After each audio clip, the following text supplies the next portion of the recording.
Good morning, everyone. We're going to get this thing kicked off and being conscious of your time, and thank you so much for coming today. I am Kris Mattera. I'm the Executive Director of the Basalt Chamber of Commerce. This is our annual meeting. We have a jam-packed agenda, so hopefully we can get through all of it in an hour and a half and be respectful of your time. A few points. We have, I don't know if you're, I'll talk about it. The little items that have a red light on them on your table, that is actually a microphone, so please keep it muted, which is the red button. We are Zooming and connected with one of our guest speakers with the Colorado Chamber, who's in Denver. He'll be behind the scenes until it's his time to talk, but we're also trying to record this so that we can post this recording later, and it mostly would just be the audio and the slides. But please stay on mute. Don't be that person. I think we've learned from Zoom. And up next, I would like to introduce Beth with the Rocky Mountain Institute, this facility right here, which is amazing, and our host, and we're so grateful for that. Thank you. Thank you. Good morning, everyone. Thank you for being here. We're all at Rocky Mountain Institute incredibly excited for you to be here in this facility and to welcome you with just the room itself and the building. If you have any questions further, we are more than happy. Evan Young is our building manager in the back. He's helped set a lot of this up too as well. And then myself, the events lead here. If you have any questions or would like to do future tours of the building, we'd be more than happy to accommodate. Just housekeeping topics. The bathroom is down the hall to the right. And then after you're done eating, there is a unit to the left of the biofill wall that you can put your dishes in. Just to clarify with the microphones, if there is Q&A and you would like to speak, you can just push this button, it goes to green, and then from there you can shut it off thereafter, but you do not need to pick it up. Just keep it where it is. And if you have any other questions, just let me know. Take care. Thank you so much, Beth. So up next, I'd like to make a brief introduction of Colleen Rinn and Doug Emerson, our sponsors from Howard Head Sports Medicine. You guys could come up and say a few words. And just one point in the agenda, I realized we're going to have to flip one thing. So it's for other speakers, it's going to go Carolyn, then Mitch, then Erika, then Ed. Colleen? Okay. We'll come in front. Okay. Hi, everyone. I'm Colleen Rinn, and I'm the Senior Director at Howard Head Sports Medicine. I've been part of the Howard Head family for 11 years. And for those of you who don't know, Howard Head Sports Medicine is part of Vail Health. And we're here today on behalf of the Stedman Philippon building here in Basalt. So we're representing our partners at the Stedman Clinic and Surgery Center there as well. Thank you so much for having us. It's really exciting to be here. I haven't spent much time in the Roaring Fork Valley, and I'm really excited to hear more about all the exciting things happening. A little background on Howard Head. So we have 10 different locations across 2 counties. We span from Breckenridge all the way to here in Basalt. We offer physical therapy, occupational therapy, and speech therapy services. Our main roles are sports medicine, as we're most well known. We're also a community hospital, so meeting the needs of our community as they evolve. And I want to introduce you to Doug Emerson, who is our Down Valley Director. So he oversees our Eagle, Gypsum, and Basalt clinics, and he's going to tell you a little bit more about the challenges and successes we've had since joining the Roaring Fork Valley. Thank you, Colleen. Good morning, everybody. Morning, yeah. So I am Doug Emerson. I am the director of the Basalt Clinic over here that is at the Stedman Philippon Surgery Center. That was built in conjunction with Vail Health as well as Aspen Valley Hospital. So we opened our Howard Head Clinic there at the same time as everybody else, about April of 2022. At that time, we had 1 full-time physical therapist there and 1 full-time CHT, which is a certified hand therapist. Since that time, we've grown a little bit. And since December of this last year, in 1 year, we've hired 8 different people. I don't know if you guys have had any difficulty hiring anybody in the Valley recently, but it's been a struggle. It's been really, really difficult because we'll get somebody that's fantastic and we'll be like, you're awesome. And they'll be like, okay, where do I live? I don't know yet. Let's find out.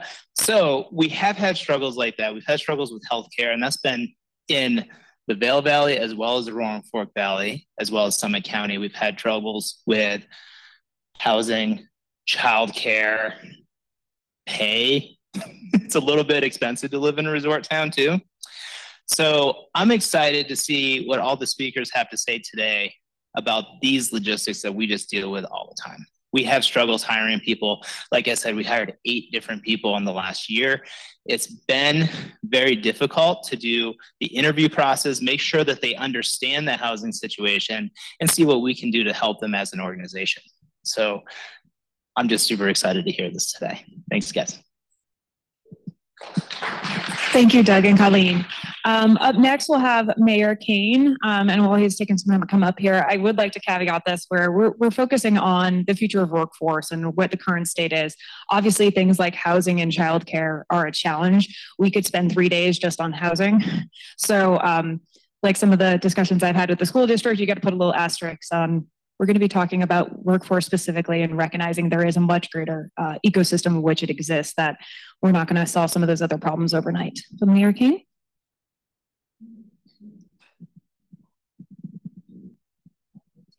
Thanks, Kris. Good morning, and I'm wearing this hat for a reason.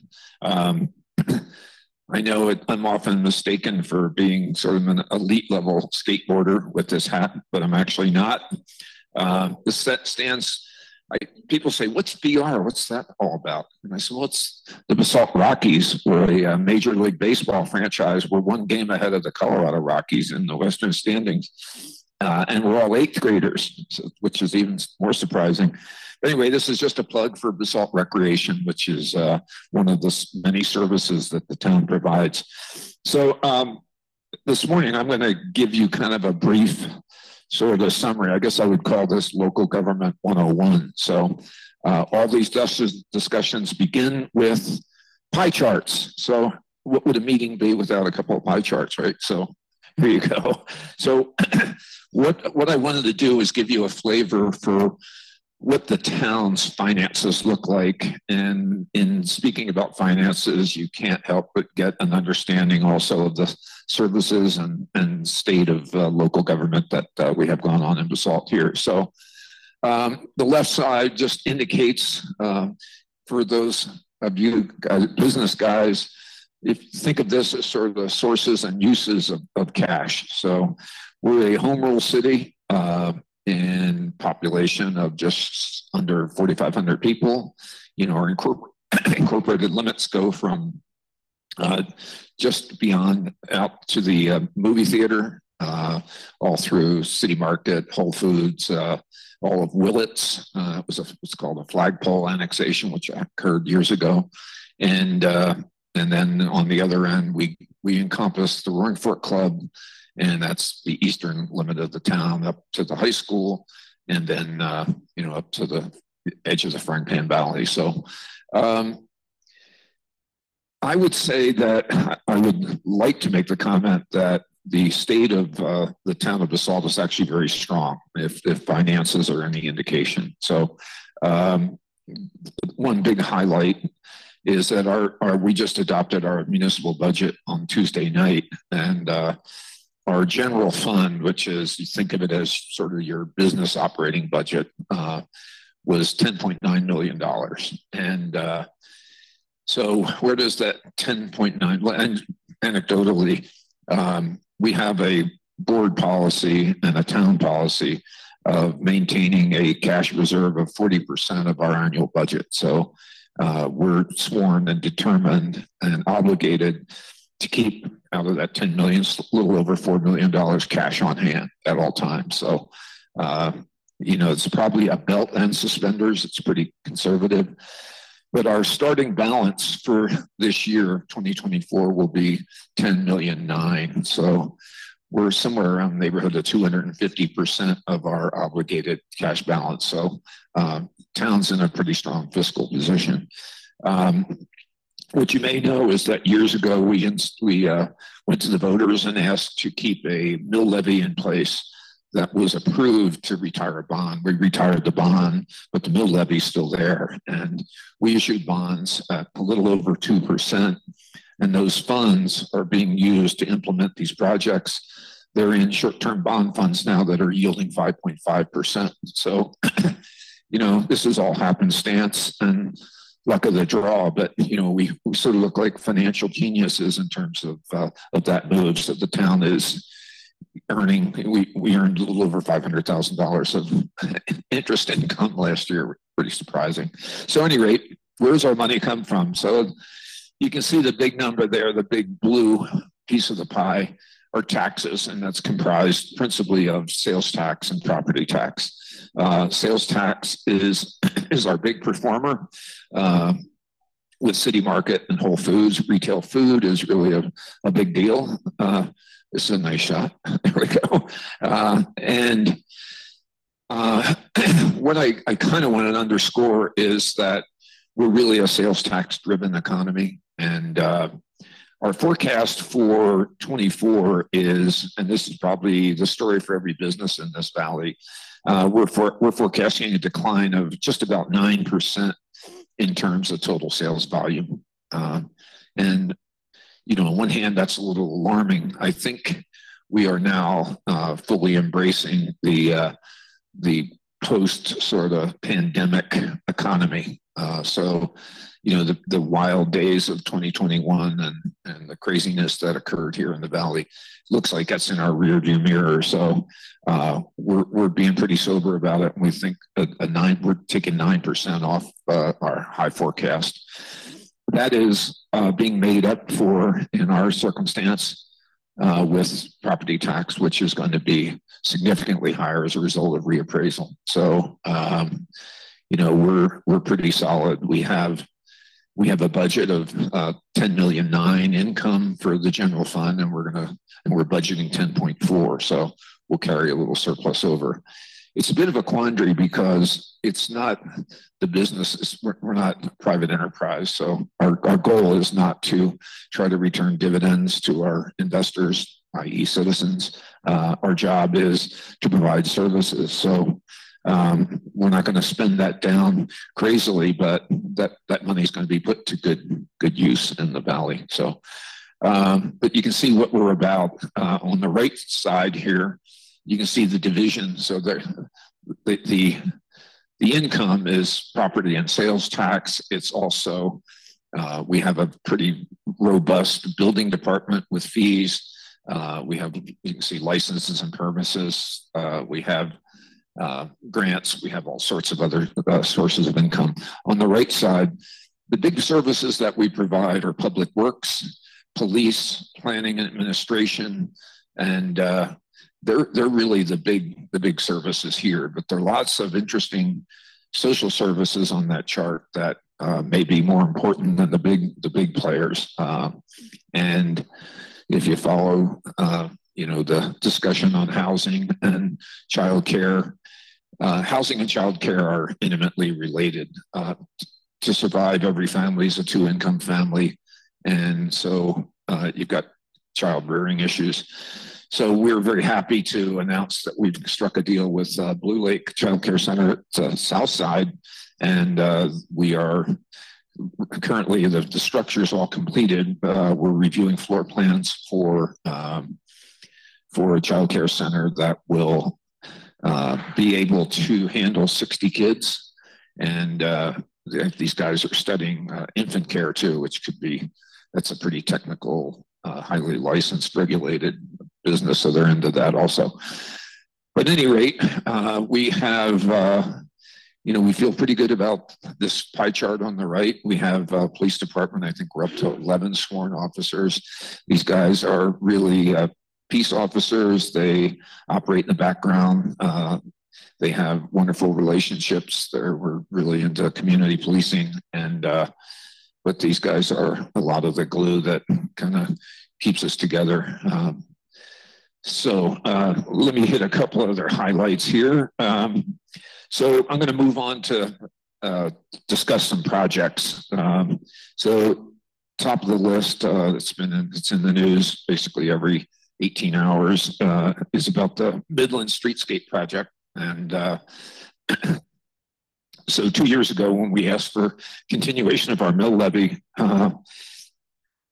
one of the principal projects was the redo of Midland Avenue. And Midland Avenue is an enormously, under its current condition, is really a really difficult animal to deal with. It's a crown street, so in the winter, all the water drains to the curbs on either side, freezing and creating excellent skating, but not so good for parking and citizens that are trying to get in and out of their cars. We also thought it's time for a facelift. Midland Avenue was originally a railroad right-of-way, and then it was designed by the excellent designers in like 1929, 1930. They put wooden sidewalks in, and so it's time for a redo. And so we're very committed to this. The streetscape will deal with storm drainage in a very creative way. We're going to basically drain this water to the center, and we're going to install new sidewalks, signage, lighting, gathering places, opportunity for the restaurants on the north side of the street to expand out into public right of way, so every restaurant has an opportunity for outdoor dining. So the streetscape project has been very disruptive this summer. We've replaced a 80-year-old water line that was, none of the valves worked. It was built with cast iron pipe and was a disaster waiting to happen. And so that's been replaced with a ductile iron pipe, which is state of the art with all new valving. And it's been a nuisance. We apologize for our dust, but that thing's back in the ground. We have one more final push on December 7th and 8th, where we've got to actually close the street, and we're going to be turning water off, and just got to get the word out and make sure everyone knows about this shutdown. But that's the last deal for the year. We're going to complete that in 36 hours, then button up the project. I don't know where we're going to get paving, maybe from Hawaii or somewhere, but we're going to get paving to try to repair the broken sidewalks and the disturbed areas. And then we're going to get back at it in the summer of 24 and replace the sidewalks and street and fix the storm drainage, and then install broadband and a bunch of state-of-the-art utilities. So that's all coming. The park, I hope everybody had a chance to see our park in action this summer with the concert series, thanks to Kris and the Chamber's participation, organization on that effort. It's kind of breathes some fun energy into the town. And we have a bigger and more ambitious program for 24. We couldn't accommodate Taylor Swift, but it's as much as she wanted to come, we just didn't have room, so we'll have to move forward. The park has a little bit of work yet to go. We've got to clean up some landscaping and things, but it's, I think it's really fulfilling our vision for what that could do for the downtown. We're doing some back of house stuff, which is not particularly interesting, but is important. We're building a new public works facility and police station at the Mid Valley. Amanda's sitting here. You got some new neighbors coming. So that's all happening. We have, in addition to our downtown improvements, we also had two other projects approved by the voters. One was a significant expansion of our solar production capabilities. So we have our solar project underway, under construction.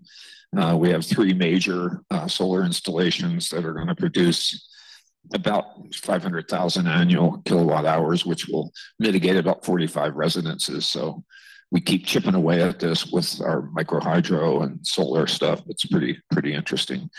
We also have money allocated for housing, and we've acquired 4 lots this is a small start, but we got 4 lots at Stotts Mill And then we're going to participate in the Regional Housing Coalition with an aggressive buy-down program where we're going to try to acquire agreements with property owners to limit the appreciation on their units in exchange for a fee, for a buyout. And that's going to be kind of a big, ambitious deal for all of us.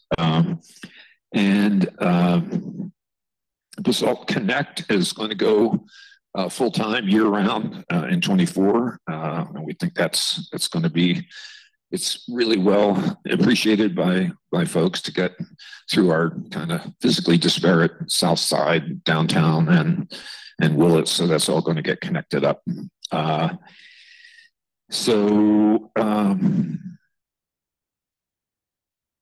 Yeah, I think that kind of, they're just really small notes. We've got a lot going on for the Christmas season, so make sure you know about it. December 1st is the tree lighting out at Willits, and it's always kind of well attended. It's really a fun event on that little park out there. So, and you'll be incredibly excited to know I'll actually be there for the tree lighting for Willits. So that happens in December 8th. We're going to have an extravaganza really on the park in Basalt. So we have a band called Lexus, who she's really, anybody got a chance to see this band? They're pretty amazing. So they're going to be here on the 8th for tree lighting. We have the menorah lighting on December 7th, and I've been doing that for the last 4 years, and that's going to be a very important one this year with world events. It's going to be a important gathering. So we look forward to 2024. I don't want to leave without introducing David Knight. Dave's our mayor pro tem, and he's been an incredible counselor and leader in all these projects that I just outlined. And we've got an election coming up in 2024, and we're really hopeful that we can get Dave to throw his hat in the ring and stay on for some more to provide some continuity. So kind of a plug here, David Knight, KN GHD. What's the old saying? Say anything about me once, as long as you spell the name right. That's it. So I think that gives you a little flavor for, there's lots of other Pitkin stuff going on, and we have land use applications that have people stirred up, and it's but Basalt is alive and well. I mean, I think with every passing year, this becomes a more permanent and solid community. We came to the Valley in the 70s, and Basalt was a place to stop and get cheap gas, and now it's a thriving, seriously cool community. So that's where we're going. So thanks. Thank you, Mayor Kane.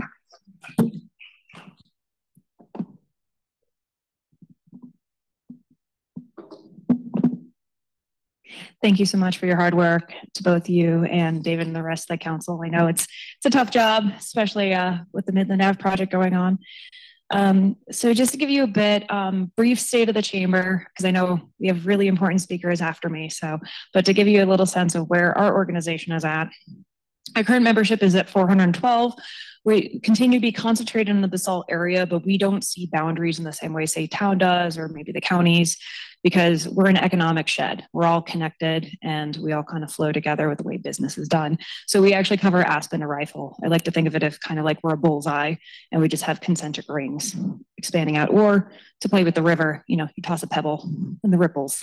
That's how we work. Our largest industries are architecture and construction services, and also what I would consider the second homeowner support network. So that's your interior designers, your landscaping, anything that kind of helps support Up Valley. A lot of those businesses are actually based here because, well, there's no space to be in Aspen.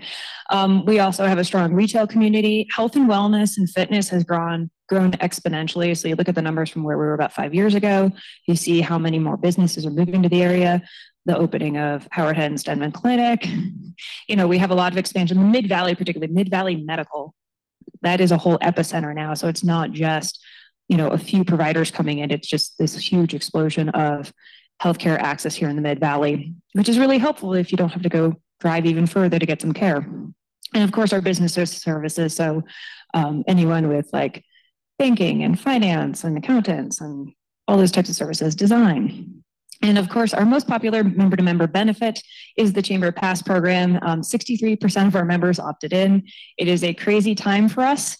And somehow there were still people opting in last week. So if you are interested in ski passes, please mark your calendar for mid-August and save yourself some money and some hassle. But it's a great membership touch point for us if we really get this opportunity to talk to our members, engage with them, kind of do some hand holding. And as one member called, like, you guys answer the phone. And it's like, yes, we do. We want to provide excellent customer service to our members. So we have some new faces and milestones this year, and 2 of them are here in the crowd. So we have 3 new board members that joined this year. We have Ksenia, Wes isn't here today, and then we have Darren. Oops, sorry, I got blinded. And then, so really excited to welcome them to the board. They kind of just got thrown in. Also, if you're interested in serving the board, same shameless plug as Mayor Kane. If you're interested in serving on council, feel free to look at applications, talk to Pam. But if you're interested in serving on the board of directors for the chamber, please come speak with me. We're always looking for great individuals who want to give back to the business community. We also have Danielle, who's in the back. She probably checked you in. She's amazing. She joined the chamber back in August, right before ski pass season, and thank God, so that we could divide and conquer. So it's nice to be back up to a staff of 2. We want to accomplish a lot in this organization, and this is going to help increase our bandwidth. And I celebrated 6 years back in July, and I look back and I feel like every year's had some kind of crisis or issue. So I'm looking forward to maybe one year where we don't have that. Also, a big thanks to Joe and Yuani. They have served on the board for the last couple of years. Yuani is actually term limited. God bless him. He has spent 6 years with us at the helm. And so we're just really grateful for all our board members who can give back, the current ones. We have some past ones in the audience, and thank you for your guidance. This organization cannot be where it is today without you. So year in review, I wanted to talk about what was happening here in Basalt. Mayor Kane, of course, talked about the Midland Ave project. That's been a big one for us. The summer concert series, we transitioned that from the town. It had been with the chamber for the last 30 years, dating back to literally chamber concerts, as in Aspen Music Festival in school, classical music chamber concerts. So we've come a long way, and this is just going to continue with the growth. I look back at where town was when I first started in this position, and it has changed dramatically, and I'd like to think for the better. This community keeps improving and making advancements and kind of updating and modernizing. And something, the streetscape is an interesting mix because it's a huge infrastructure change, right? Replacing a 80-year-old water pipe and adding broadband and the latest technology, but also recognizing space has changed. ADA requirements have changed. The ability to walk around is important for this community. So these are all great improvements, and we will continue to support the town as these efforts continue. In terms of the chamber, a lot of professional development this year, a lot of working with our partners. So in this September and October, I had back-to-back conferences with back-to-back appearances by Governor Polis, which was kind of nice. It was a challenge. We tried to talk to him about housing at our chamber conference, and somehow that topic didn't end up, but we're going to keep working hard on that. So we had both the governor's conference on tourism to talk about the tourism environment, where we're going with that. The big theme that is happening, we kind of already started here in the Roaring Fork Valley, but it's happening at a state level, is looking at destination stewardship. You're seeing a shift from destination marketing to destination management, which is a really fancy way of saying it's a philosophical shift. It's not about getting heads in beds. It's about getting the right people here who care about our community and treat the trails and the environment with respect. And so this has now become a statewide initiative. We're working with the Colorado Tourism Office on it. They'll be doing a statewide destination stewardship plan. There'll be a regional plan where the Rockies playground, so it's all the other mountain town communities, we all kind of work together. And then we will be disseminating that plan down here into the Roaring Fork Valley, where we already have a destination stewardship group with all our tourism partners here. I'm also now the incoming board chair for ACCC, which is the Association of Colorado Chambers of Commerce. Well, it used to be executives, now it's all chamber pros. And I was finally able to attend our Western Association Chamber Executives Conference, which is in California. And it's really crazy to be in an environment where it's mostly California dominated. And then you're like, we exist too, guys, not just California, but there's a lot of California people. So it's been really helpful. I got to present at at our annual conference, so that was really exciting to kind of share with my peers and have that opportunity. Our Discover Basalt magazine, it's just been an ongoing project for us. It's constantly improving. We're now becoming the model for many other organizations that are about our size. They look up to us in our publication and how we produce it. It's been a great touch point, and it's not just a tourism piece. We try to make it really informative to our residents. My goal is to always have at least one thing that a long-term resident will read and learn something new every year. So it's not just for somebody who's coming and reading in an Airbnb or in their hotel room. But it's a great opportunity. It's also for us from that destination stewardship perspective. It's a great touch point to help educate those people who are coming to your area, be bear aware. Here's what leave no trace means. Please do not hike Capitol Peak in a pair of vans. Don't feed the bears. All those kind of things that we think is kind of commonplace. And I don't know if you read the paper recently, but ACRA, the Aspen Chamber, talked about how a lot of the challenges they're seeing is actually residents, the guests who are visiting them, may not be as well informed. So again, this is another opportunity to educate the people coming to our area. Even if it's our friends and family, they might not know. You got to pack in, pack out. We've hosted a lot of educational events, everything from kind of professional taking your business to the next level, a lot with the legislature and working both in terms of what was happening in the beginning of the session in January to kind of a wrap up afterwards and like what's happening next. We're already looking at that if we have the special session following Proposition HH failing, what they're going to do for property tax relief. We're paying attention to what's going to be happening with the short-term rental bill that's in draft form, which will probably change about 5 different times before it actually gets introduced. But that could have a huge impact on property taxes if you have a short-term rental. We work with our members and partners, ASAP Accounting and Payroll and HR Law, because every time the legislature does something, all of a sudden there's all these regulations. Or in the case, if you're not aware, family leave, which is family is an acronym, but it's an idea of paid leave, that goes into effect and employees can start taking it in January. So that's a big thing for employers to get their heads around. A lot of different complications. It's changing every moment, it feels like. There's a new release from CDLE of what that means. So there's a lot coming down the pipeline and a lot of change. We're here to like curate that information for you so you know exactly what you need to act on and not have to follow the 47 revisions that took to get there. We've had a lot of events and member happenings. So we had our chairlift networking. We had a bunch of ribbon cuttings, grand openings, Gail's piece in the park right over here. Like that just got installed. Mayor talked about the improvements of the park. We have a local artist whose public art is now on display. We had design workshop and Ryan Investments have opened up their new offices, and that was a big deal. And then 2 Leaves and a Hop was a release party. It was a combination of 2 Leaves and a Bud and Capitol Creek Brewery doing a special Saison collaborative. So it's really cool to see our businesses working together and coming up with something new and creative. I think in general, coming out of COVID, we realized we can work together and create something better and stronger than just being by ourselves and being in a silo. And we hope to encourage those partnerships. We had our business after hours. We had Chamber on the Chair. We had all these different gatherings. And I would say if anyone attended Eagle Crest, our business after hours last week with the Carbondale Chamber, or 2 weeks ago rather, it felt like 2019. It was really nice. It felt like, okay, this is how an after hours is supposed to be. Like it felt normal, which was refreshing. So I hope to have more of that. And thank you to many of our sponsors and our hosts for Business After Hours. We couldn't do without these businesses pitching in and being part of really just opening their doors to the community. We're super grateful. And shameless plug for the December Business After Hours on the 7th. So you can go to the menorah lighting and then go to the Business After Hours. We made sure they wouldn't be on top of each other, but please don't forget to register because it helps us with headcount. We have several partnerships, and I think a lot of this is behind the scenes. We want to make our members aware that there's so many different state departments, counties, local municipalities that we work with to try to get all of this work done, and a lot of it just goes unseen. So, we have Carolyn here from CDLE. We work with both Pitkin and Eagle County. We work a ton with OEdit. Their small business development center is tied to them.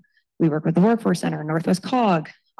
There's just a lot of collaboration and partnerships that happen to make these things happen behind the scenes.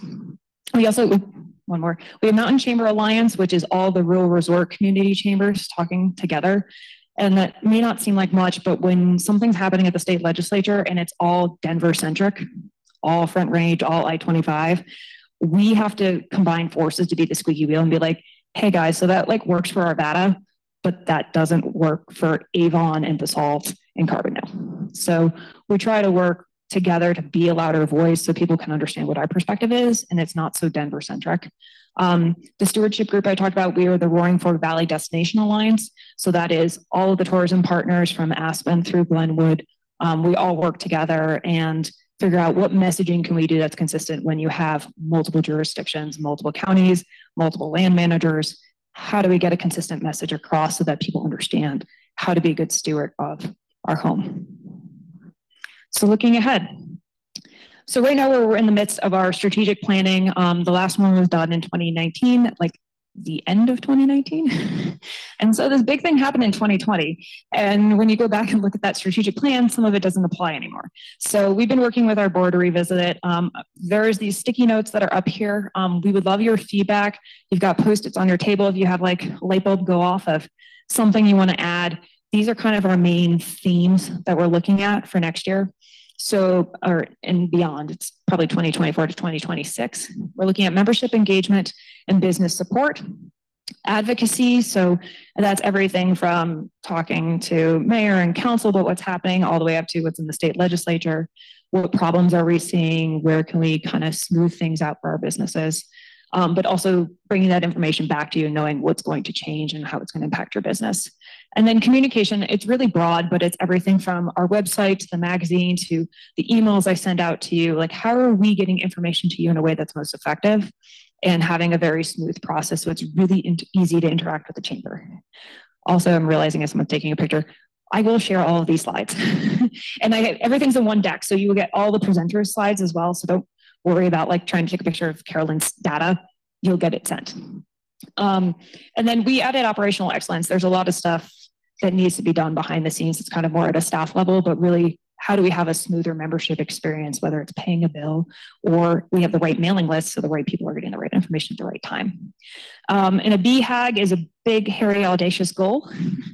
So in 10 years, this is quotes from our board, the chamber will be a catalyst for successful businesses, a key decision maker with a seat at the table recognized as a leader in the community, a trusted resource for businesses in the community, and viewed it as accessible and impactful, an example of a modern small chamber. I would really like us to be the lead in Colorado of when you are a two-person shop serving a community of 4,500 and 400 businesses, like we are the model of what other chambers to look towards, and that we're a problem solver for thorny issues, tackling things like workforce and housing and childcare, being the David against Goliath. And looking ahead at our major projects, we're going to continue leaning hard on advocacy. We're going to work on destination management. Of course, Midland Ave continues for another year. We're going to continue to support our businesses in that and the communication, come up with creative ways to drive that foot traffic. And again, being that problem solver, one thing we've learned is, and I think the construction team can say this as well, is like sometimes you lift that brick or lift that asphalt and find out, oh, I didn't realize that was there. There's a lot of just having to be reactive and nimble, particularly with that project, but I think in general, we're realizing we can't plan everything that's going to happen in 2024. I think the last couple of years probably taught us that not everything's predictable. So recognizing how do we be intentionally reactive, like not knee-jerking, but how can we be smart about these moves that we don't anticipate or try to plan as much of like, well, this might happen. Like a wildfire is inevitable. Again, how are we going to be prepared for that? Championing Basalt through tourism efforts, refreshing content on our website, and really to serve our members. We want to double back down on that. We have, the post-it up there about membership. One of the things we wanted to add, and there'll be a call to action at the end of this, about benefits. And no, I cannot get SkiCo to lower the pass prices. So please don't ask. I would love to if I could. I don't have that power. But think about what other things are serving your business, because again, a lot of stuff that was established in this chamber was 10, 15, 20 years ago. That might not be your need right now. And then continuing to increase our communication so you know what we're doing, what's important. And it's two ways so we know what's important to you. Midland Ave, again, going to continue to support our businesses. We did a co-op advertising campaigns. We helped buy down the cost to advertise. During that, we're going to look to revisit that in 2024. It's going to help to know the construction schedule a little bit better of when those pain points might be. And then again, continuing our partnership with the town. But all the information is not on our site. It's on Let's Talk Basalt. So that QR code should work and take you there. But definitely that's your source of information. Looking ahead, we'll have chairlift networking, which we love. It's a great excuse to ski for work and deduct that marketing or use your ski pass as a marketing expense. But we really enjoy the time, and it really gives you good quality interactions with your fellow members. It may not be a 200-person after hours, but it's really good conversations to have with one another in the business community and get to know things you never did. I know we've gotten some really cool projects that have come out of it because these people had a chance to sit on a chair at the same time and chat for 10 minutes. We will continue to have our business after hours. We do them quarterly, plus our bonus holiday one. We're looking for hosts. Stay tuned for an email probably next week asking for that. But if you're interested in hosting or co-hosting, Eagle Crest is a great example. We had like 5 different entities involved. So you don't have to always do the heavy lift of just being a participant. So the big questions I leave you with: how can we assist your business next year and beyond? And what new benefits would you like to see? We're doing an audit on that and would love your feedback. So, and we'll do questions at the end. I want to tee that up for our speakers. But I think we've come a long way in 6 years. It's kind of amazing to see where the chamber was when I first started. You know, we're out of the caboose. We're in a real office. We're trying to tackle big problems. We're handing off projects to the great partners who should be really executing on those and can do it best and really get things done for our community, both the overall community, but specifically the business community. And so with that, I would like to introduce Carolyn Tucker, who's the Regional Business Services Coordinator for Eagle, Garfield, Lake, Summit, and Pitkin County, all the counties. She's with the Colorado Workforce Center, which is with CDLE, which I'm sorry for the acronyms. It's Colorado Department of Labor and Employment. We live in a world of acronyms. But Carolyn's up next, and I will be in the back driving. So if you need me, just let me know.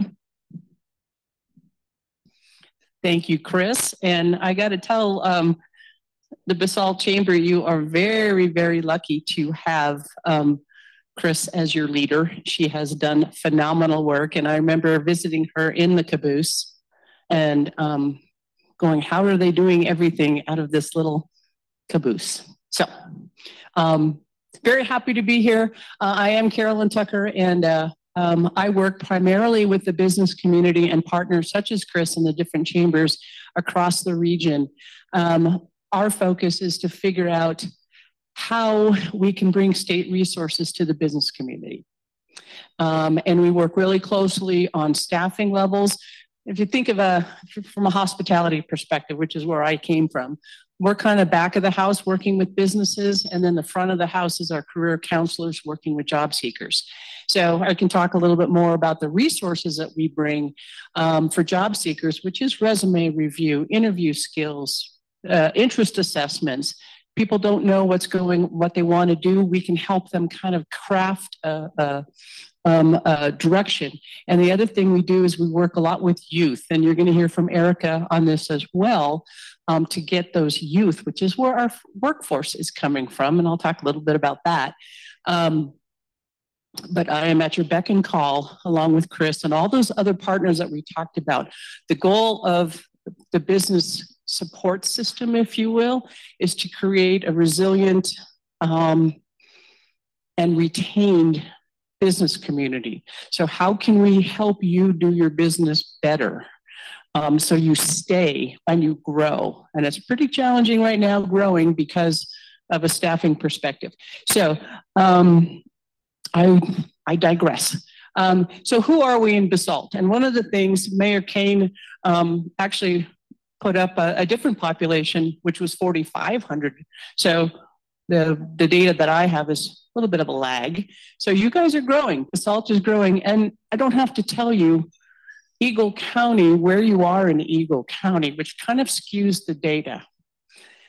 So you're more aligned with Pitkin County and Garfield County and our lovely 82 versus Eagle County. So that kind of makes it a little funky to try and figure out the data for you. But as Mayor Kane said, population 4,500.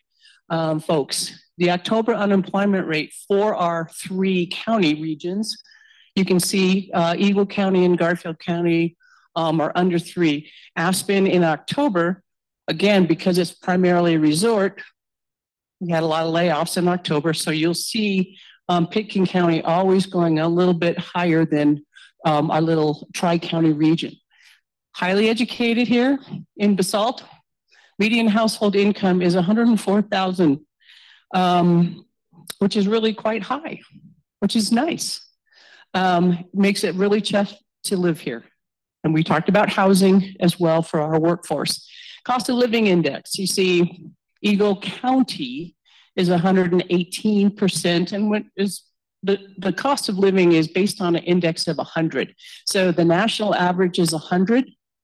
And so you can see where our folks, our different counties in our region land. So it's more expensive, obviously, to live in the resort areas. Mesa County kind of being our bellwether is right about average at 99.9%. And Colorado itself is 106, so we're above, as a state, the cost of living. So yes, it's expensive to live here. Next slide, Kris. Ethnic makeup of Basalt, primarily Anglo-white. We've got almost 8% of Hispanic, Latino, and very small portions of other ethnicities, 2 or more. 5.3, no, it does not add up to 100%. So I'm not sure who's doing the math, but you get a representative idea of who lives in Basalt. Again, this is Eagle County. And again, you're a small part of Eagle County, but I wanted to at least point out where we are from an unemployment rate. So if you see, this is blue is 2019, that's before the pandemic. 2020, obviously you see the high unemployment in the pandemic, and you see those rates coming down. 2023, we are pretty much back to our unemployment rates in 2019. So the pandemic was a blip.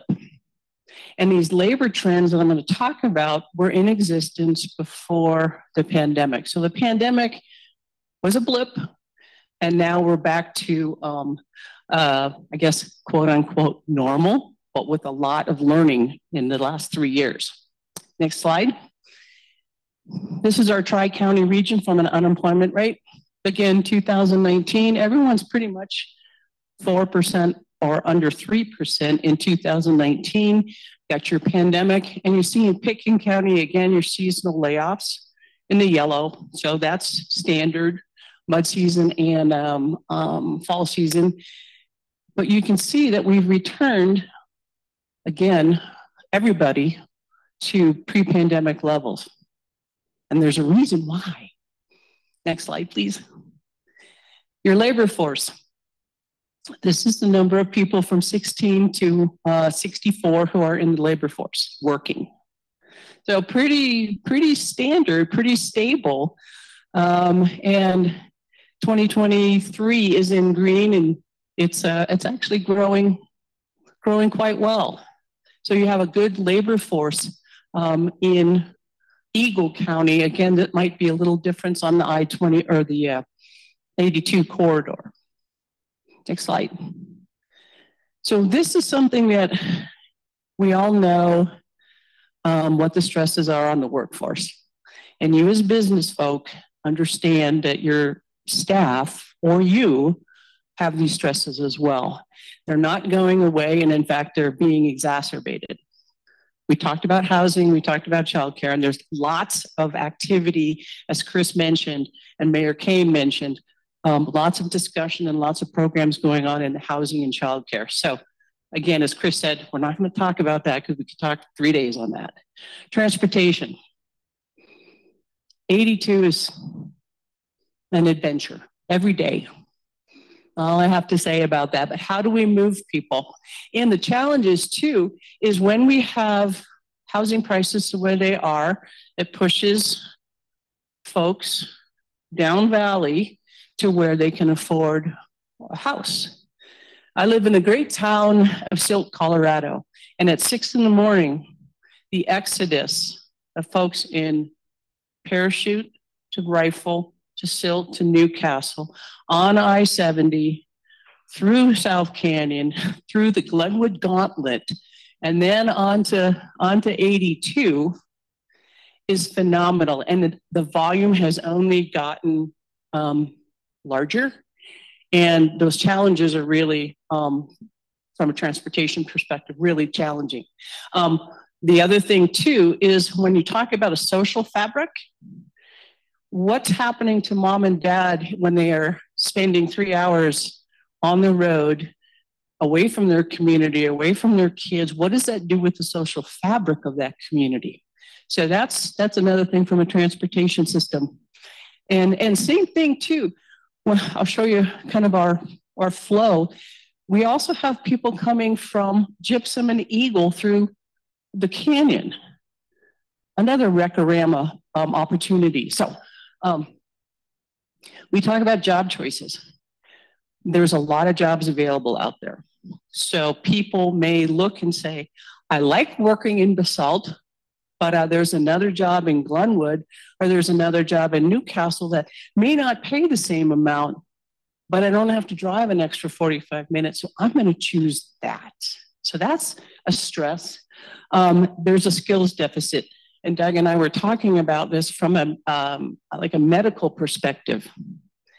We don't have those skilled workers necessarily that can step into higher skilled jobs. So that puts the onus on business community to say, how do I take a lower skilled person or an entry level person and train them up? So there's an opportunity or a challenge to find adequate training. And I think Erika and Roaring Fork will talk a little bit more about the skills training that are going on at the high school level. And then we also have training opportunities, CMC and a couple other skilled trades places. Inflation. It has come down lately. Wages in the Basalt area have actually risen by about 7.9% over the last year or so, which is great.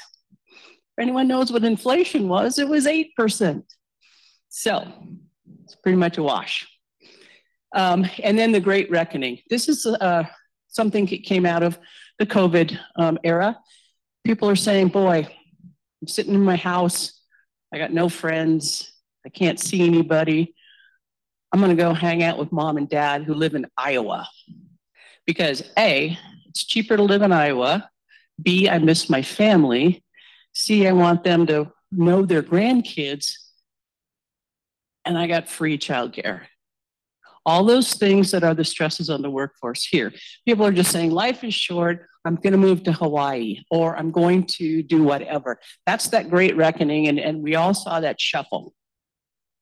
And it's still going on today, is that people are saying, boy, Colorado is so expensive. I'm going to go find someplace where I can actually get ahead. So workflow. You guys all know this, but this is from the Census Bureau on the map. These are the traffic counts in 2021. The dark green is those that are employed in the selection area, which is Basalt, and they live outside. 21, the light green, is they live in the selection area and they're employed outside. So you've got this flow of people who live here and leave to work or live someplace else and come into work. So that's where all that transportation flux comes from. Next slide. This is where, on the left, is where workers are employed. So you see Aspen pulls a lot out of Basalt. Some people work in Basalt, Snowmass, Glenwood, Carbondale, El Jebel, Grand Junction. This information does not have anything to do with remote workers. Those are really hard to define. But we do know that a place like Basalt attracts a lot of remote workers and individual businesses. And then where workers live, you can see you've got your down Valley, Colorado, River Valley folks, Grand Junction, but the bulk of it is in Basalt, El Jebel, Carbondale. Next slide. Here's your workflow in Garfield County, just in comparison. So as Kris had mentioned, we are all flowing everywhere across this area. And so the problems that are happening in Basalt also happen in Snowmass, also happen in Newcastle. And our workforce is a blended workforce. Next slide. And then your Pitkin County. And Pitkin County, because of the cost of living up there and the geographic area where they don't have much more room to grow, they import over 60% of their workforce. So that's Snowmass Canyon, Recorama, up there. Okay, so let's get to the pesky long-term demographic trends that are with us. So very similar, I was driving up here and CDOT has all the signs that say winter forecast, winter storm forecasted, be prepared, blah, blah, blah, blah. And of course, I'm the person who says, yeah. I don't have my gloves with me. I don't have my winter bag. I'll get it tomorrow. The same thing is happening with these workforce trends. Sure, we see it. We'll deal with them tomorrow. Well, tomorrow is here because we have increased retirements, and that happened a lot with COVID, but also that baby boomer group is moving to that age, and we are all dropping out of the workforce to go to Iowa or Hawaii or wherever. We have a decreased birth rates, and this is something that's been happening for 20 years. Again, we've seen this, but we haven't really done anything with it. So increased retirements, decreased birth rates. We have an aging population. Population growth is continuing, but it's slower. Future growth in Colorado is focused in the metro area. And Colorado is no longer as competitive as it used to be. So when we talk about ski bums coming in, doing a couple ski seasons, and then saying, great, I love it here, I'm gonna buy a house and start a family, that is not as easy as it used to be. Bottom line is we don't have as many workers available to work here, and they have more choice. So that's why staffing is challenging. In addition to housing and childcare, staffing is hard because there's not as many people out there. Next slide. Just a real quick, aging. This is in 2020, in the pandemic, we had 3.2 million folks retire, where you can see the retirements were a lot, I guess, more normal. So a huge bunch of older folks retired. That's a lot of brain drain. That's a lot of experience that walked out the door. And if you're not prepared as a business for succession planning and tapping into that experience, then your business is at risk of faltering. Next slide. Again, since 2007, we've seen a pretty drastic reduction in births. Now, okay, we can tell all the folks, the millennials and all the other generations, let's get at it, man. Let's have those babies because we need a workforce. But it's going to be 20 years until we get a workforce. And everyone wants an 18-year-old with 20 years experience, right? Well, and the thing is, this is a global situation. I don't know if you've read about China, but China and Japan, everyone's dealing with an aging population and lower productivity and lower competitive advantage. And so this is a global issue. Next slide. Future of work. Well, let me ask you. So I just told you kind of some depressing information. So Carolyn, what can we do? So audience participation. Carolyn, what can we do? Well, you can think about some technological advances. Artificial intelligence is here. Right or wrong, good or bad, I'd say embrace it because it's going to be a game changer in the workforce. Automation, got to be automated. A lot of the restaurants are now finally, after 30 years or 25 years, upgrading their point of sale system because you have to. How can we be more efficient with less resources? Globalization and market forces. You can see all those listed there, and demographic shifts. Colorado's aging. We're going to have more folks head out and focus on empowered head. As we age, we need better living through new joints. So the emphasis is the growth areas are healthcare and things of that nature. So anyway, these are things that you can do. The other thing is focusing on recruitment and retention strategies. One of the key things in quote unquote job quality is, yeah, pay a livable wage or pay a competitive wage. But the other thing on a number of factors is what are some promotional opportunities, training opportunities. Those are hooks to get anyone to help work for you. If that makes any sense. And then next slide is the end. Yeah, come on, Kris. The last, oh yeah, so second to last. And Kris is going to send this out to the membership. Kris Romer at the VVP had a tremendously simple column in yesterday's newsletter that explained this entire demographic shift. And his question was, how will you adjust? And that's one of the things from a chamber perspective, a workforce perspective, there are resources out there to help address some of the changes and help you guys be resilient. And last slide is my contact information. Those are all the services at the Workforce Center. There's my contact information. We also have a website that you can check out for different resources and toolkits. I will leave it at that. Thank you. Thank you so much, Carolyn. I know it's a lot of data. Again, we'll share out these slides so you have all that information. Up next, we have Mitch Foss, the secondary and instructional facilitator and CTE coordinator. He will tell you what CTE stands for. He's with the Roaring Fork School District, and he's going to talk about what's happening in our schools. Thank you, everybody. I feel like this is the perfect segue following Carolyn. Roaring Fork School District, if you don't know, encompasses schools from here in Basalt all the way down to Glenwood Springs.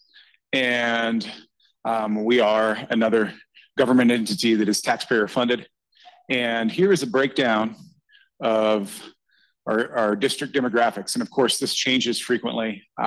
We just completed what's called October count, and these numbers will vary.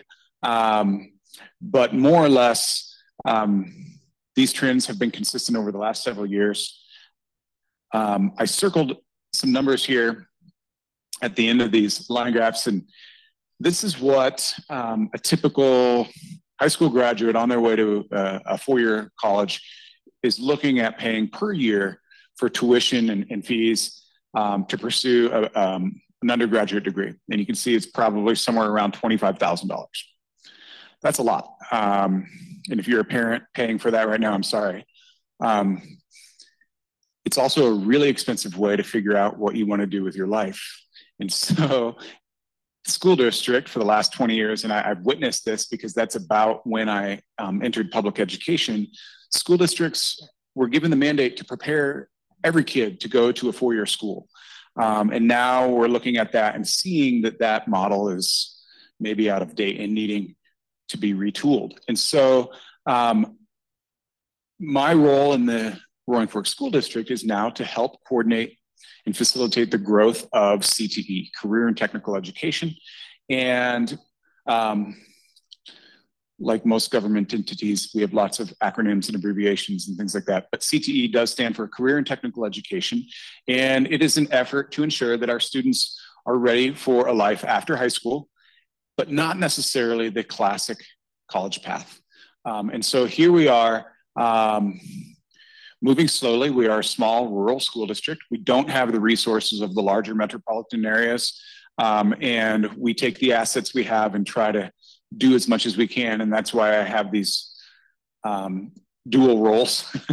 And we move slowly, and are running into obstacles and learning lots. But right now we are working on developing what are called CTE pathways in construction, IT, and business. We also have some future pathways in development around healthcare and education, trying to fill our own need for workers.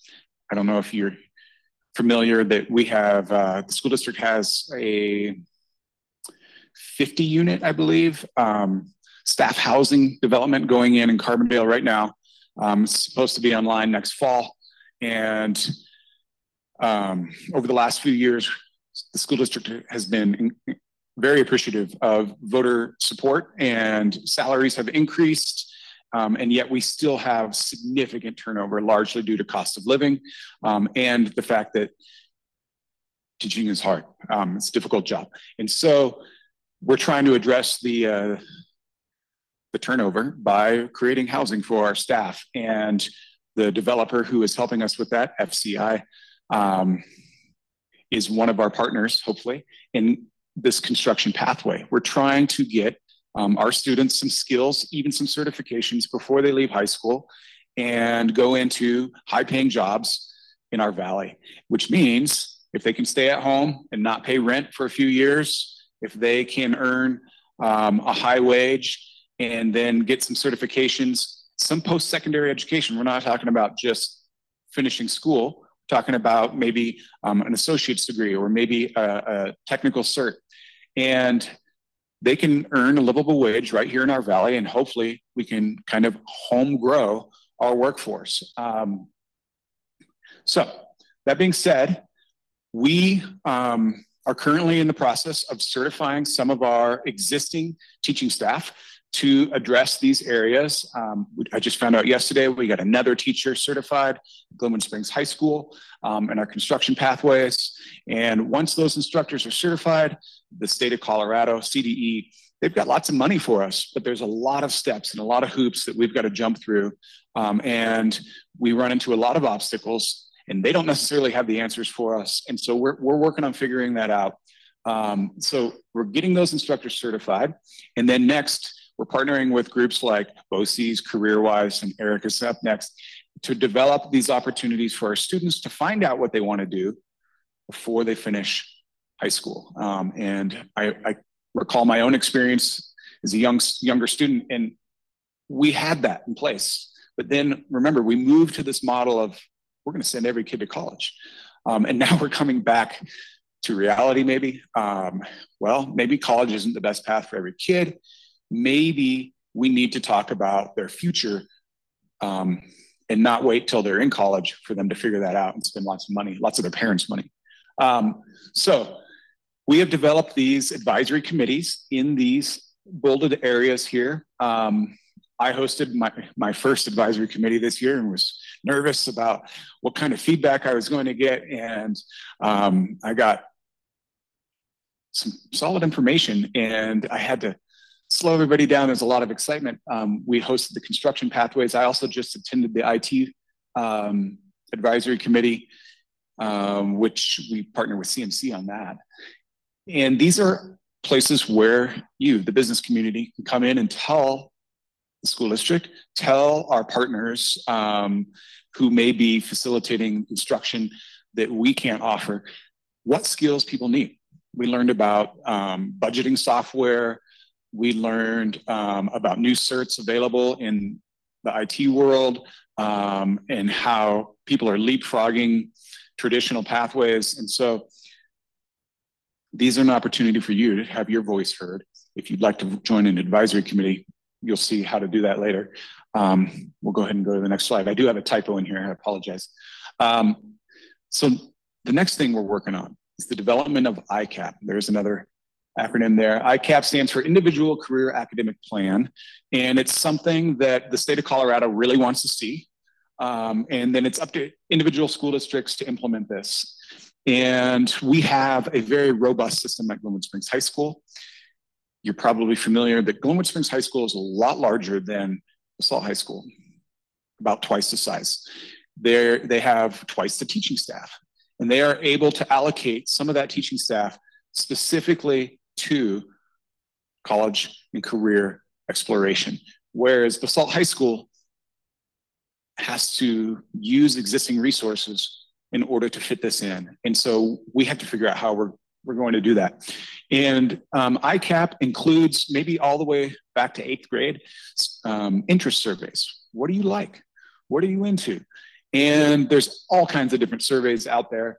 And eventually they get to dive into college data, how much it costs, what programs they offer, not just what sports teams they have. And then they get to see career fields as well. And we've got up-to-date data, hopefully. Right now we are using a system called Naviance, where they can see college and career data, build their resumes. Every junior in the Roaring Fork School District should have a resume. We have had opportunities to develop their interview skills. We're still working on this. As you know, if you've employed younger workers, a lot of their necks are like this. We're trying to get them to look up and enunciate. But that's part of our effort. We host various visits from career partners, and there's the Glen X Career Fair our students attend. And you probably are familiar because students have maybe reached out to your businesses with our capstone process. It's been in place for several years now, and that is where they have to find a community expert and engage in a self-directed learning project. And that's for starting at the end of junior year into senior year. We have some pretty significant obstacles. As you saw in that first slide, a significant portion of our population may not have legal work status. And that is something that we have to address as a school district. Our goal is to support those young people, and we don't ask a lot of questions. And sometimes it's really difficult, and sometimes even the kid themselves doesn't know what their status is until they get close to entering that work world or that college path. And so we're running into issues around citizenship. We had some work-based learning opportunities lined up, and several students backed out of fear related to their legal work status. We also are asking some of our business partners to carry an additional insurance for liability around molestation and abuse. And this is because of real world experiences, unfortunately, and that has been a deal breaker for some of our partners, and we're trying to overcome that. I proposed to the state a few weeks ago to offer some sort of subsidized option for school districts or their work-based learning partners to buy into. Hours, your work hours are pretty much in line with school hours, and so sometimes we're going to run into issues with work-based learning opportunities. Background checks are another sticky subject. We have to schedule people to go down and get fingerprinted, and it's just overly burdensome for the business partners. But we are asking for a little grace in that we are a taxpayer-funded entity and we're accountable.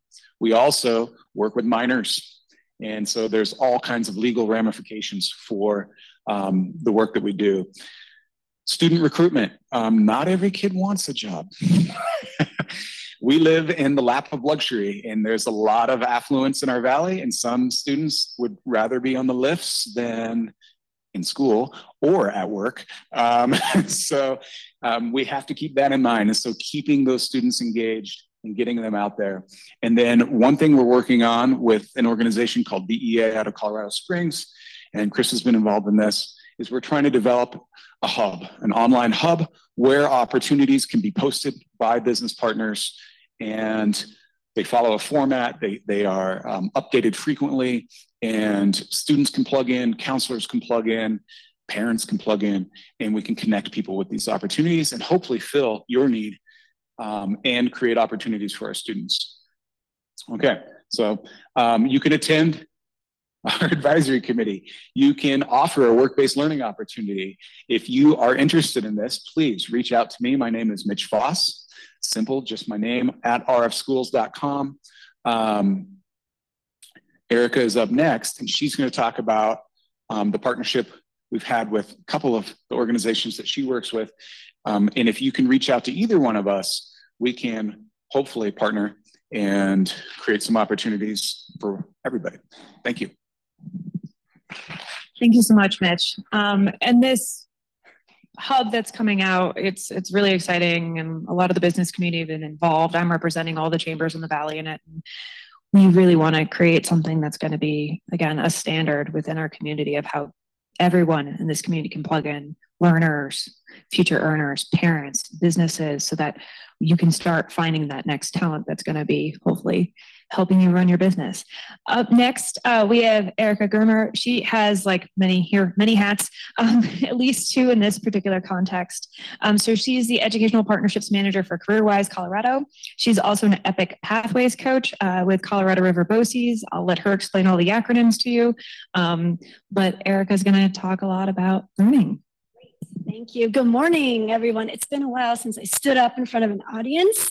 I'm one of the remote workers because CareerWise Colorado is based out of Denver. However, I've recently taken a second hat, as Kris mentioned, with the Colorado River BOCES to work specifically with Roaring Fork schools on developing a work-based learning program. Quick audience participation. If you happen to have a Yeti that says best dad ever, would you mind telling the group what was your first job ever? What's your first job? Oh, bring the mic. Okay. What was your first job? As a teenager, probably. I worked at a Chicago-style hot dog joint in Chicago. Perfect. And how did you get that job? I walked in. It was a neighborhood restaurant, so just walked in and asked. Great. So we have chutzpah over here. Let's see. You're close. So I'm keeping quiet. What was your first job, and how did you get it? My first job is actually my current job. I work at iPieces. It's a family business. So, yeah. Family business. Yeah. Family business. So social networking. So as we saw from the statistics, both from Carolyn and Mitch, a lot of our students in our community do not have those social networks. So I kind of consider my passion connecting students to those opportunities. My passion is to help students find their own passion. I moved here 3 years ago from Asheville, North Carolina, different mountains. And what I did there was I just established an internship program for first generation students that was nationally recognized. Before that, I was working in Washington, D.C. for a child advocacy kind of legislative movement, so up on Capitol Hill. Before that, I worked at a magazine called Fast Company, one of those .com darlings, I think it still exists. And then my point in saying all this is not to, well, share a little bit about me, but also if you had asked me when I was 16, what would I be doing 20, 30 years from that day? It would not be any of those things. I thought I was going to be an anesthesiologist because it paid a lot. So all of our students in our schools right now, they don't know what they want to do, or even if they have their sights set on a career, they don't really quite know what that is, even if they're lucky enough to have a family member already in that career pathway. So skip this slide. I'm gonna get right to the nitty gritty here. So I think the next speaker is going to talk a lot about education to employer partnerships. This is a new lingo that we use to connect the education silo to the employment silo, building bridges. But the idea is that you all in this room have talent needs, right? And so the schools have people, talent, who want to work for you. Either it's today in the form of internships or apprenticeships, which I'm going to mention soon, or they want to work with you when they graduate. So work-based learning, which is WBL, another acronym, it creates those relationships before the students graduate. So we really want to get you in the schools, them out of the schools, not to miss their math class or anything important, but during elective time to get to know you, to build those social capital networks. Work-based learning has 3 blocks. This is Colorado's official work-based learning continuum. So on the left is kind of the small steps, the baby steps. So Mitch mentioned the ICAP process through Naviance, resume building, site tours, guest speakers, job shadows, things where you're coming into the school, presenting a little bit about yourself, about your business, about your career pathway. That's all great for students to hear. The middle part, internships, credit for work, and the capstone. And then farthest on the right is apprenticeships, on-the-job training and employee development. So it's kind of going from the smallest amount of kind of dosage, maybe an hour or two of your time, to a full-on, maybe 1 or 2 year apprenticeship. EPIC, which is another acronym, it's Educational Pathways to Innovative Careers. It is a program of the Colorado River BOCES. And the idea is, through hiring me on a very small part-time basis, is to increase the number of employer partners who are engaging with our schools through guest speakers, as I mentioned.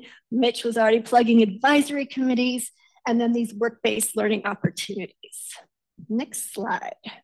All right, it's getting cold. So I was dreaming of beaches and I was thinking of sandcastles, right? So this is probably the best I could do, which is not bad. It is a sandcastle. But Kris, can you show me the next one?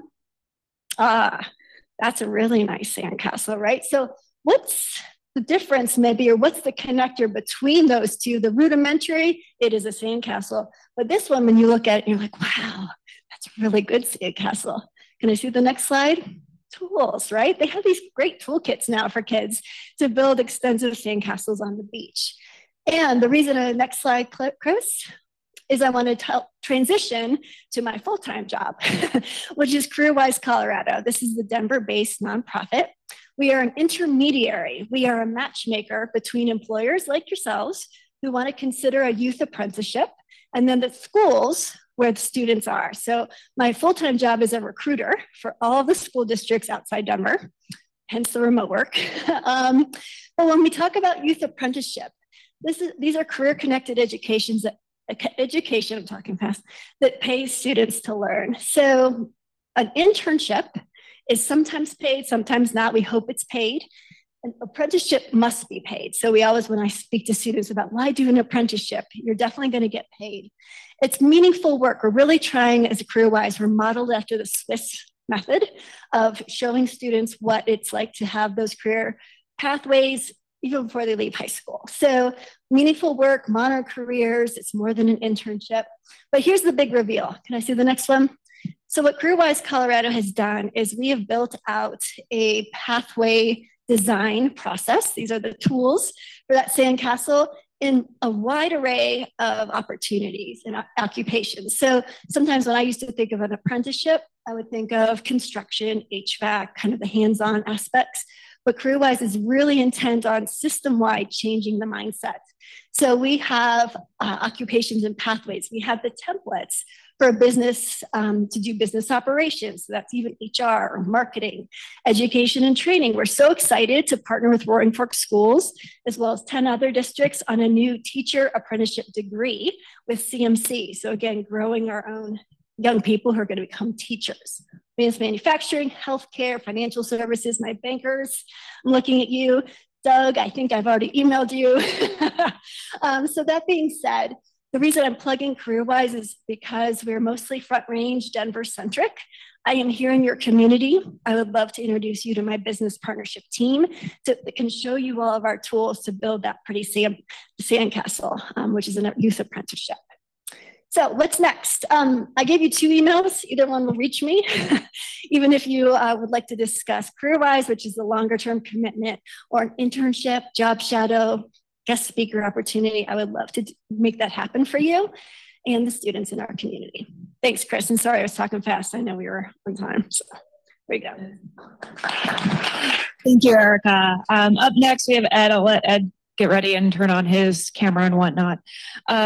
So just to give some context to our colleagues over in the Vail Valley Partnership, they actually have taken CareerWise in-house. So if you are looking for a non-Denver centric rural Colorado option and what they have done in their community, I think it's a great model and one we're going to try to bring here to the Roaring Fork Valley. I don't have the same staff that Kris Germer has to pull that off, but they have had amazing success with working with youth to get them ready for their careers and kind of grow their own in that sense. And that is something that we are really looking to replicate with this multiple partnership opportunity with Colorado Workforce Center and the school district and EPIC and BOCES and the chambers and bringing the businesses in. And again, it's like collaboration is going to make us stronger. So up next, remote, and thank you for joining us, Ed, from Denver. We have Ed Sealover. He's the Vice President of Strategic Initiatives, as well as the editor of some in substance, which if you want to know anything about advocacy, it's a great newsletter and website. He's with the Colorado Chamber of Commerce, and he's going to talk a lot about what's happening at the state level and this new Education to Employment Alliance. And I'll be running behind the scenes and moving your slides for you, but let's do an audio test real quick. All right, can everybody hear me? Yes, we can. Awesome. We made it work. Excellent. Good. Well, thank you all for having me here today. And thanks for letting me do this remotely too. We've got a couple of things going on here in Denver, so I'm sorry I couldn't make it out, though. Frankly, Basalt is a nice place to get out to, so I'm going to try next time to be there in person. But I really wanted to talk about the efforts we are doing right now in terms of improving workforce development. And frankly, you're going to hear a lot of things that I'm saying that some of the past speakers have said too. Everybody seems to be on the same page right now, is that we want to improve Colorado's talent development pipeline. The question is how we do it. And where I'm coming from is that we here at the Chamber got together with 4 other groups, the Colorado Inclusive Economy, Colorado Succeeds, Colorado Thrives, and the Colorado Technology Association earlier this year, and we put together what we call the Education to Employment Alliance. And we are looking for ways to kind of work and elevate the voice of the business community into one voice in how we do this. And so I guess the first question, next slide, please, Kris, is why we did this. Well, the answer is all of our organizations were hearing from our members that talent development was a significant problem, that there's just not the skilled talent out there that employers need to grow and to expand and to offer the opportunities to their community that they want. And clearly we're hearing that over and over again today there.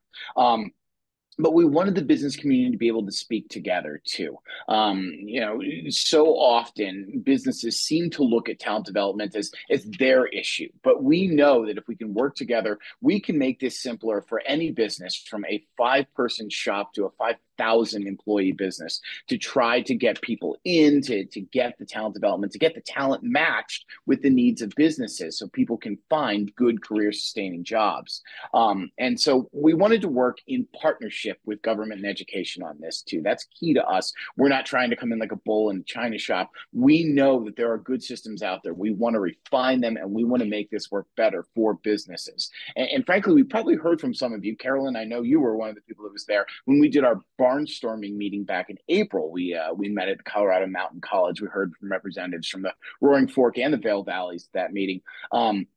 About what you're looking for, and we took your suggestions very seriously. And so we put together a report that came out last month that looks specifically at this. A couple of the findings that really are the baseline of our report here, why we're doing this. Research showed 91.4% of Colorado jobs that pay family-sustaining wages need some level of educational attainment beyond high school. Not necessarily a 4 degree, but a certificate, an associate's degree, something beyond high school. But yet in the class of 2021, only 50% of graduating students in Colorado went on to achieve anything, even as much as a certificate, or to start the process of going beyond education from a high school diploma. And we really need to look at how we bump that up. And one of the greatest shortfalls is in the middle skilled jobs. And I'm sure some of you employers are feeling this as I say this too. Those jobs that you don't need a 4-year degree for, but that you need something for, whether that be the AA, whether that be a certificate, whether that be some form of advanced learning. Just 15% of Coloradans have these middle skills right now, and there's a lot larger percentage of jobs that need those middle school skills. And what's happening for those students who are not getting them? $35,000 is roughly the average salary for high school graduates who don't go on to achieve any more education after that. And while I can imagine how tough $35,000 is in the Denver area, I know it's even worse out there where you are. So we're trying to push this idea of how do we get these students moving on and match their desires with the skills they need, with the skills that employers need as well, while there are 2 open jobs for every unemployed Coloradan. What we came up with is 5 recommendations in our report. I'll go through real quickly here. Recommendation number 1 sounds like a simple one. measure the outcomes of education and training courses, and direct funding to education and training programs with sustainable outcomes.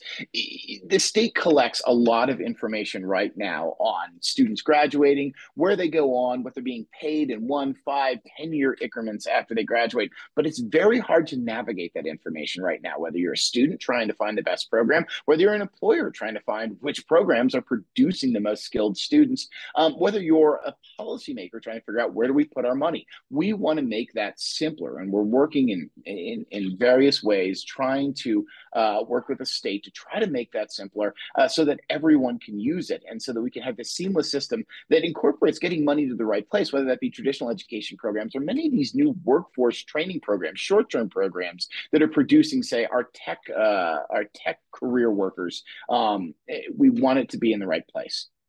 Our third recommendation is realigning pathways offered in schools with the needs of employers, particularly through the creation of innovation centers.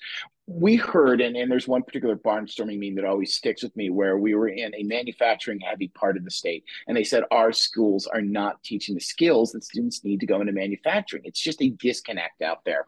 We want business and education to sit down better, and it sounds like this is some of the things that Mitch was talking about as well, and say, okay, here are the skills we need. How do we do this? But not just laying the burden on schools, but saying, okay, how can we get students out to show off our plans? How do we affect some sort of cultural change? Over the last 40 years, the idea of anyone getting less than a 4-year degree has become verboten in some parts of the state. We want to be able to show these are sustainable careers you can get into. And not only that, but then turn around and say, let's work as business with the education community. Let's contribute instructors, help to design curriculum to get students the skills they need so they can seamlessly transition into careers. The fourth recommendation we have is the idea of streamlining and incentivizing employer participation in career-connected learning opportunities. And this is a little bit to what Erika was talking about here. The governor is putting forward some ideas right now about offering incentives to employers who offer apprenticeships. We really want to push for the idea of even offering incentives to intermediary groups, whether that be CareerWise, whether that be groups like the Basalt Chamber, who can help to be that go-between, so that an employer with 10 workers who doesn't have time to have someone dedicated fully to figure out how to do internships and apprenticeships can have an organization be able to connect them to the school system to come up with the students that they need. How do we make that more feasible? Fifth, we want to ensure education providers are focusing on the skills that employers need. And this can be done in multiple ways. For example, we're asking that there be the creation of statewide advisory boards for each career-focused major in college so that employers can tell the schools, look, these are the skills we need, because we too often hear of students graduating without the skills that are needed. Also, how do we get in with the durable skills, whether that be communication, whether that be problem solving, whether that be teamwork, that too many employers say students aren't graduating with these days? How do we work training for those durable skills into high school and college classes? And maybe how do we even badge those students to say, they can say, yes, look, I have completed proof that I can communicate here. That's going to help employers a lot as well. Now, I know one of the things you're probably saying is, hey, speaking of education, Ed, there's a number between 1 and 3 here. Well, the reason I left number 2 off that slide is because it's our primary intermediate focus. That is recommendation number 2, creating regional talent development goals and action plans overseen by a workforce intermediary. The idea here goes back to what we heard in our barnstorming meetings, that too often business and education just aren't communicating about what's needed. And so we want to create a system where business, education, and government literally sit down at meetings, communicate, and come up with pathways and pipelines, figure out where our talent shortfalls lie and how we get there, what we can do to solve these things. We want to do this on a regional basis because we understand your needs are not the needs of the Fort Collins economy, are not the needs of the Eastern Plains economy. We want to understand how we do this, meeting the unique challenges in each region of the state. And we want to create measurable plans rather than just getting together and saying, this is what we like. We want to be able to create things so we can watch the progress and somehow have someone oversee that progress to make sure these plans are carried out. And so what we're doing right now, we're talking with state government leaders and governor's office leaders about a proposed bill. And I want to explain real quickly how, if we can get this done, this proposed bill would work. The first thing we'd do is it would require a state to call these talent development summits. We have them in 14 regions. We're flexible on that, but sometime in 2024. And I know as business, the last thing you like to hear is government forcing X anything, finish that sentence. But we feel like the state has the unique reach to be able to say, let's get education, business, and government at the same table. We want them to call these summits where people can sit down and discuss these ideas. Out of these summits, we want 2 action plans. One to be a 2-year action plan, the things that can be done quickly. Say, there is an industry that is finding it has a major shortfall of workers. Take the healthcare industry.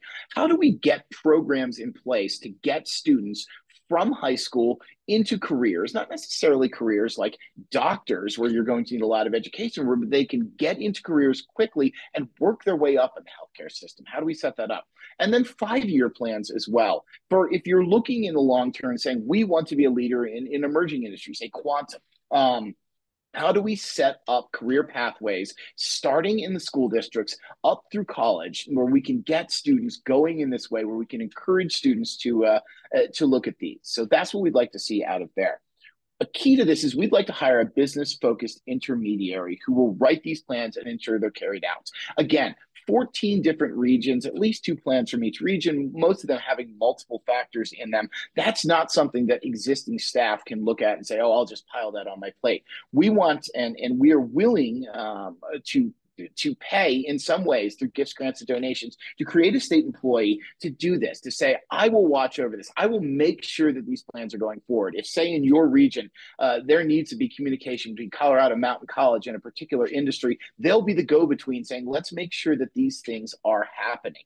And lastly, we want to put these within the Colorado Workforce Development Council. Carolyn's group, we think, is a wonderful state agency and actually has a great program that has already begun called the Sector Partnerships Program that brings together businesses and government leaders and tries to figure out what can be done to advance certain areas. We think this would be accretive to that, building on, say, the Sector Partnerships Program and using this and bringing more people to the table. No, I should mention there are other possibilities that exist as well here. Next slide, please. That we're looking at.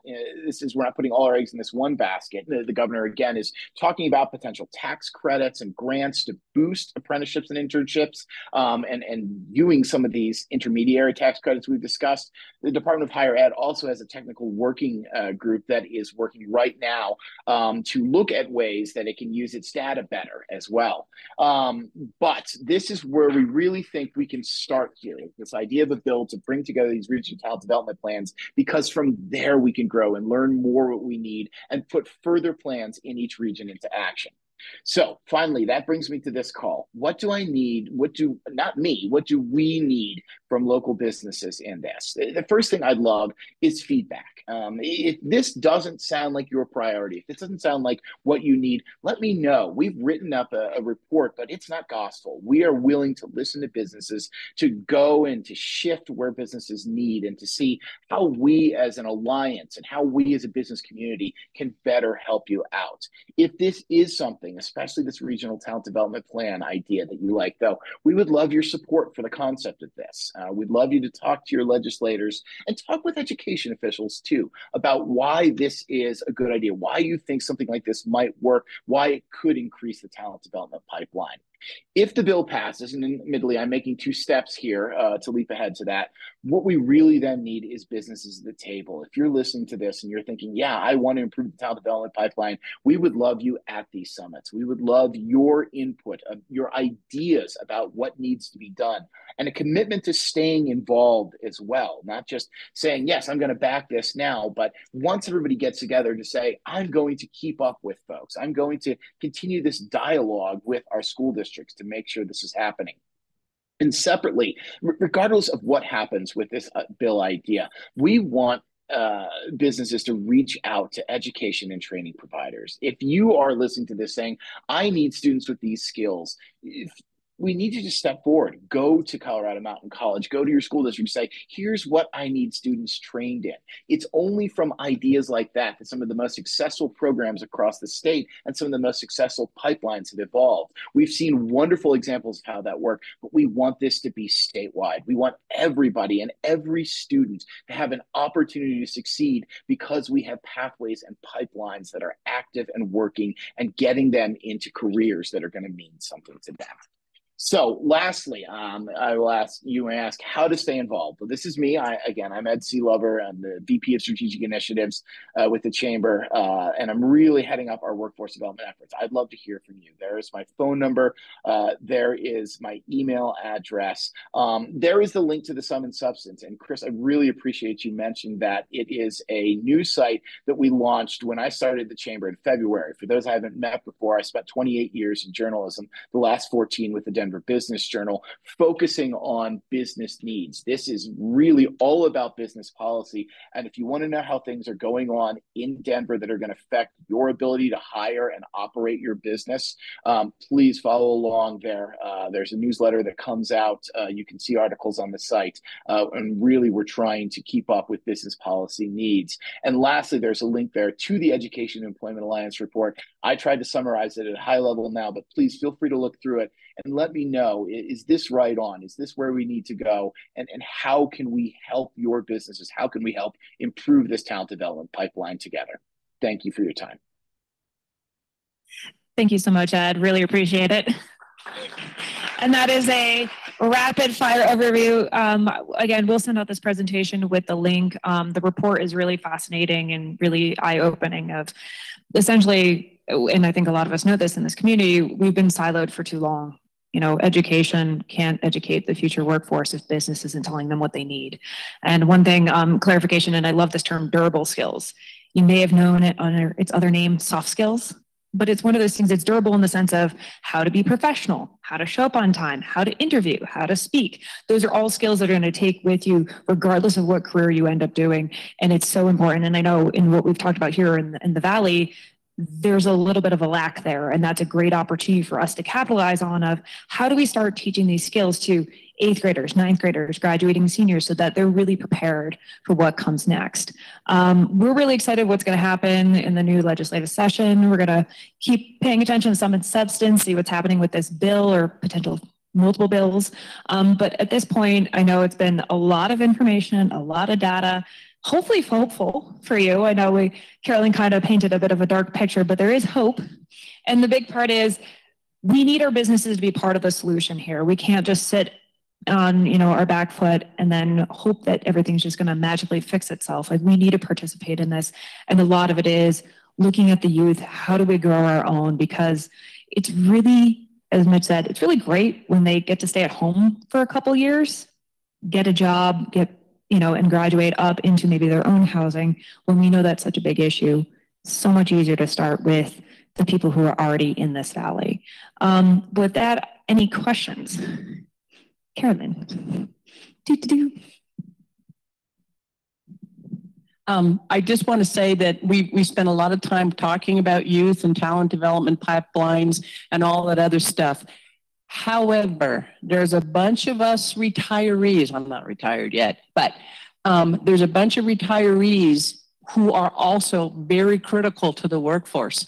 Some of the folks that have stepped away or retired, they found out that they're not done yet.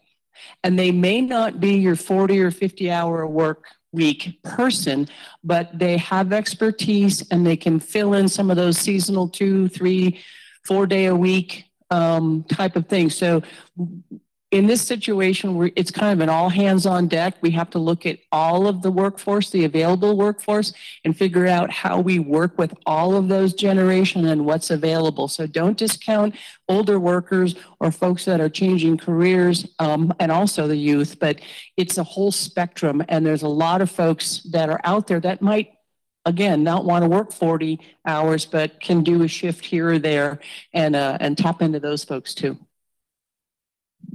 And one thing I also want to mention, the hub that we've talked about that we're looking at for here in the Valley, we're focusing currently on our young learners.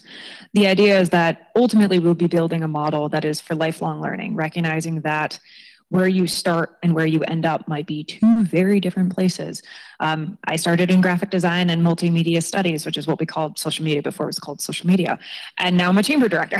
Like there's upskilling, there's reskilling, there's career changes, there's finding a new passion in your life and figuring out where that adult lifelong learner is going to go next too. So it's not just about the 11th grade student, it's also about 10, 15 years out, you want a career change. How are we going to support that person from learning more and getting into the industry when they may not have that specific set of industry experience, but they have experience?